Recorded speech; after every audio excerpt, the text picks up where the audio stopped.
how long could you go without sleeping before you're completely off the rails? I mean, it's days. You know, when you're well rested and well slept, just as you said, you see the beauty in life, and it sort of enlivens you and sort of gives you a quality of life that's emotionally very different. If there's one area of your life to really focus on and try and optimize, if your goal is to be happier and more productive and just to have a better life overall, I can confidently say that sleep is really the thing to optimize. Oh, shit. I struggled with my sleep. Really inconsistent. Some days I'd wake up ready to tackle the day, and other days I'd just feel like I was hit by a truck. I would always prioritize going out with my friends or calling myself a night owl. It was always just so easy to just say, just a little bit more, just one more video, just 10 more minutes, until you look up and it's been hours. So I always wondered, how dramatically does it really change your life if you just nail a good sleep routine? I decided to collate 3 sleep experts' lessons all in this one video to hopefully help myself and help you as well. The first sleep expert, Matthew Walker. Now he has 5 key principles, the first of which is regularity. Go to bed and awake at the same time on weekdays and weekends. Now this was huge for me because normally when I thought of sleep regularity, I always thought during the weekdays I'll always comply to it, but during the weekends I told myself I can stay up late and wake up late. But he said that even on those weekends, you should still try and wake up at the exact same time that you would normally. And so irregardless of the day, just wake up at the same time. He also talked about that if you stayed up late, for example, the way to recover from that is to wake up within 1 hour of waking up that you normally would, and not to oversleep. And then later in the day, around midday to afternoon, have a 90-minute nap to recover some of that sleep. The key, he said, is don't oversleep and go past your wake up time too far, because then that carries over to the next day and affects your sleep for the next day, and it just keeps happening, and this negative loop keeps worsening your sleep. Second principle was to get darkness in the night in the last few hours before sleep. So that means turning off all your lights and removing all clock faces. What I did for this was I literally just covered all little lights in my room with black electric tape to make sure it was matte black.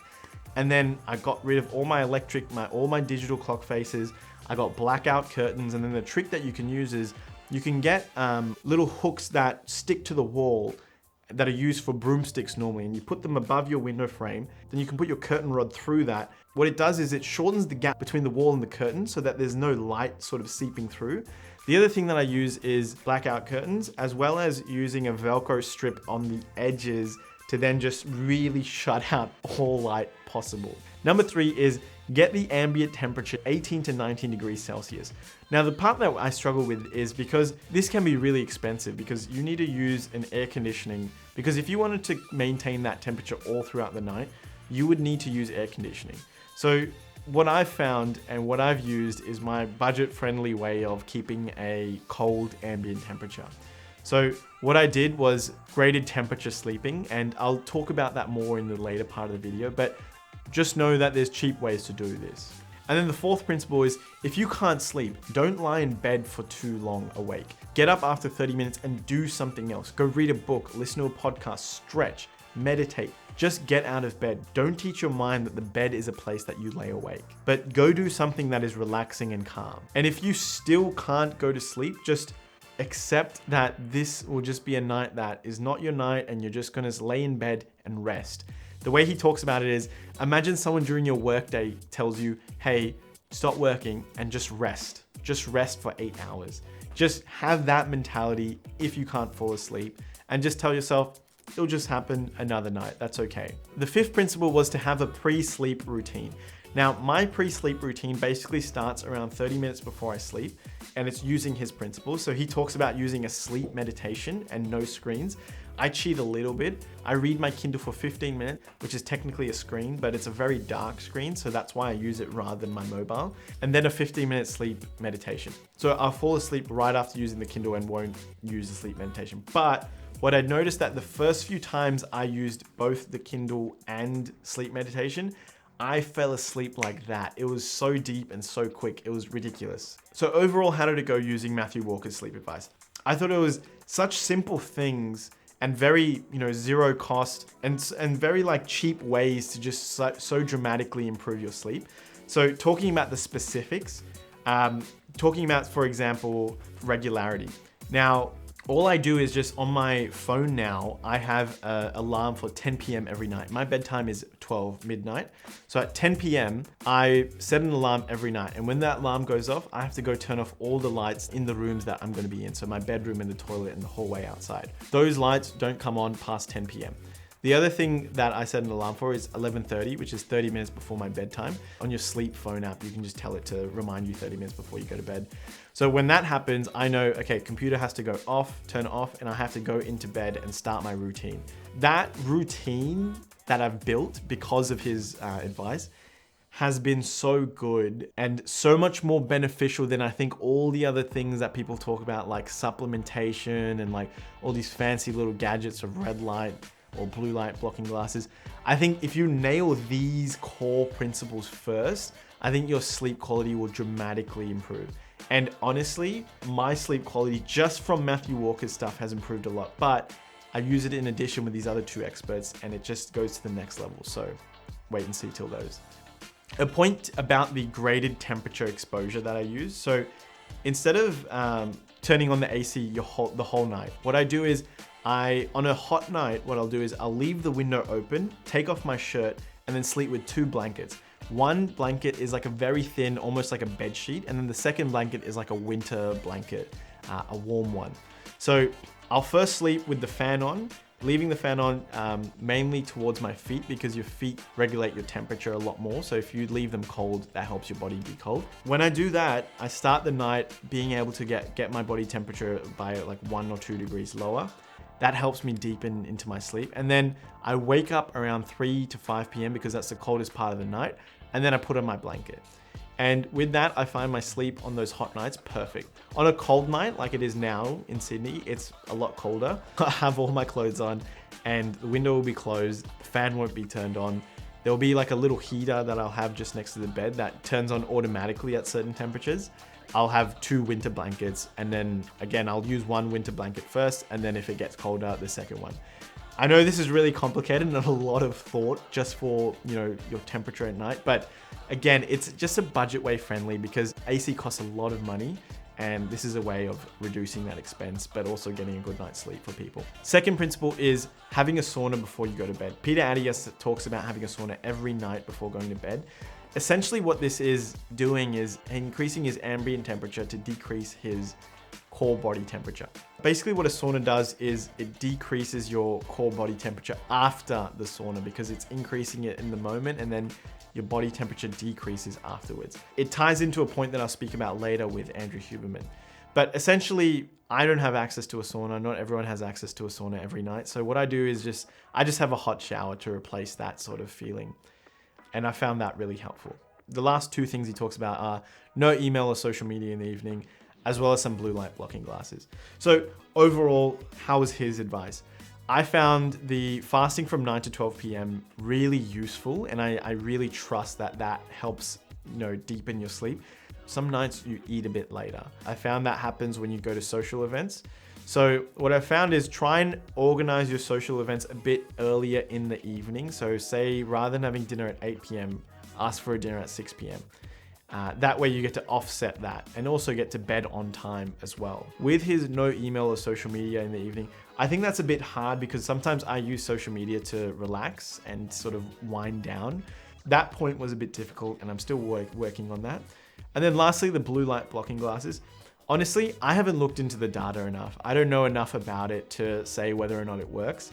Blue light blocking glasses, because I wear prescription, are quite expensive. And so I think I would love if I saw more evidence and, more sort of people using them and actually finding them beneficial.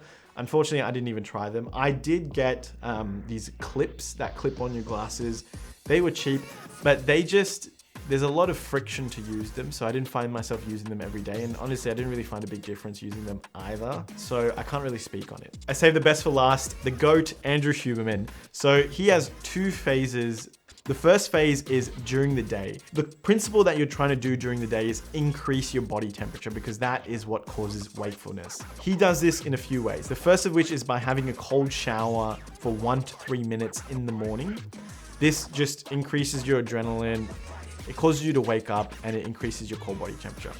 The other thing is sunlight. So getting sunlight in the first 30 to 60 minutes of waking. Seeing sunlight turns on an internal body timer that makes you feel awake for about 16 hours. So seeing it right when you wake up is a really good thing. It spikes cortisol and suppresses melatonin, as well as all these other things that I highly recommend you watch Andrew Huberman's videos on them. But as a summary, that's what it does. The other way to increase your core body temperature is to have exercise early in the day. And if you have caffeine, delay it 1.5 to 2 hours after waking up. That's all the things for the first phase, increase core body temperature. The other thing he talks about with sleep is to be a nose breather. I know this point is gonna come across as a bit pseudoscience-y and a bit airy-fairy, because to be honest, when I first heard about it, that's exactly what my impression was. I thought, that sounds a bit... What he basically does is he tapes his mouth shut with medical tape, and then that encourages nasal breathing throughout the whole night. And what he says that benefits with is it offsets sleep apnea. Your sinuses dilate to compensate for only your nose being used. And then that causes you less wake ups, because essentially what happens in sleep apnea is your soft palate and tongue and all the muscles around this area relax, and that closes some of the passages. And that's what causes you to wake up. You like choke and go, sorry, that was a really unpleasant sound, but you choke and you wake up, micro wake ups. So you don't remember waking up, but you did wake up. And so you don't really remember them, but you'll notice the next day you'll feel more fresh when you have less of them. And people have sleep studies done. If you have a set amount of wake ups, that means you have sleep apnea. I'm going to talk about this at the very end, but it was really surprising what I found. And then I just want to quickly talk about afternoon naps. So people get really sleepy in the afternoon because your core body temperature is peaking and then dropping. And with that change causes some sleepiness. So he says, if you need to have an afternoon nap, a really good thing is just to have a session of NSDR, his version of Yoga Nidra meditation. Basically what it is just a guided meditation of him speaking and relaxing you. There's a video available of him doing it on YouTube. I recommend it if you want to try it out. How did I find all the things of Andrew Huberman? So let's go through them one by one. So honestly, I think Andrew Huberman and Matthew Walker's principles combined were just game changers. So having more wakefulness during the day by having a cold shower, exercising early in the morning, sunlight, those things dramatically improve my wakefulness throughout the day. And I just feel like I get less tired as well and more intense with my work. The issue that I found is that not every day can I exercise during the day. Some days I have a day shift and I can't exercise until later in the night. And so he says to offset that, you can have a warm shower after you exercise, because then that sort of offsets the exercise increasing your body temperature, and it helps decrease your body temperature, which helps you sleep. So the parts that I want to talk about for the evening phase of his advice is that having a hot shower every night has helped me dramatically just relax and have a deeper sleep. I used to hate having hot showers, and now I've gotten used to just turning off all the lights in the bathroom and then having a warm shower. It's just like what I would imagine a sensory deprivation tank to be. It just sort of reduces all your senses to only a few, and you're not so overstimulated, and it helps sort of just get yourself calmer at night. I found it really beneficial. I'd say just be really careful, because when you're in the dark in a wet environment, obviously there's a chance of slipping, and I wouldn't recommend it if you think you're going to slip, or if you don't think you know your way around your bathroom. Maybe just have a very dim light on in the bathroom if you need to do that. The other thing is being a nose breather using medical tape. So I tried this and I have been doing it for about a month now. And it is so weird and shocking how much of a difference it made in my sleep. I don't know if it's placebo. I don't know if it's, what it is, but I mean, the principle I've explained. He says that being a nose breather helps, keep your airway a bit more patent, less episodes of sleep apnea. Fine. But I don't know why. It still sounds so odd to me, but it works. Like, I actually tested it. So I felt a lot deeper in my sleep, like a few nights doing it in a row. And then I tried without it and just wanted to see how I'd feel the next morning. I felt significantly less rested the night that I didn't use the tape. And I was like, wow. And I remember waking up in the morning having episodes of like choking and like having apneic episodes, because sometimes I get them because I have large tonsils, unfortunately. And I was just so surprised that, oh wow, it actually makes a difference for me. Anecdotally, again, I don't know if that's placebo, but it helped me. Take it with a grain of salt. You can just try it. I think the only thing is you have to get access to medical tape, because otherwise if you use normal tape, your mouth will open or it will like peel off some of your skin. So medical tape has a way of like, if you do it slowly, it doesn't really peel off or hurt. Yeah, so surprising. So overall, I know we all know sleep makes a big difference in how you work, and everyone's always saying you need to get better sleep, you need to do this and that. But until I did this challenge, I didn't realize how big of a difference that really is. Having consistent sleep has helped me focus more. I feel like work harder, has helped me perform and recover better from the training or exercise that I'm doing. It's really hard to say because it's a slow and constant change, and you don't realize it until you stop and reflect back at, the time that you weren't sleeping so well.